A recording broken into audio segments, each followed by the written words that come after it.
আপনারা এত ভিড় দেখে বুঝে গেছেন আমি এখন কোথায়। হ্যাঁ, আমি আছি জয়মাতারা হোটেলে, কলকাতার ডেকার্স লেনে। এই যে দেখুন, এখানে অনেক ভিডিও দেখেছি এখানকার, যে বেগুন সুন্দরী আর খিচুড়ি নাকি অনেক ফেমাস। তো আমি চলে এসেছি এটা খাওয়ার জন্য। অ্যাকচুয়ালি এখানে এসেছিলাম একটা কাজে, তো ভাবলাম অরুণদার খিচুড়ি খেয়ে আসি।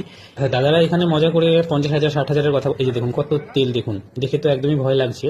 তো এখানে আমার প্লেট রেডি। তো আমি নিয়ে নিয়েছি একটা বেগুন সুন্দরী, খিচুড়ি আর আলু ভাজা। আর এই যে দেখুন একটা চামচে বাটা দিয়েছে। তো খেয়ে দেখি কেমন টেস্ট। অনেক ভিডিও করতে সবাই খাচ্ছে, টেস্ট কেমন? ভালো, ভালো। খুব ভালো। তো আমি এক চামচ নিয়েই মুখে ভরে দিলাম। তো বেশ খেতে বেশ মোটামুটি, একদম যে অনেক টেস্ট তেমন না।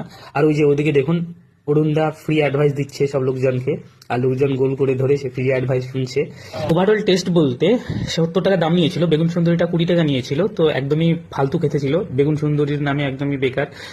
প্রচুর তেল দেওয়া ছিল আর একটা তেতো ভাব ছিল।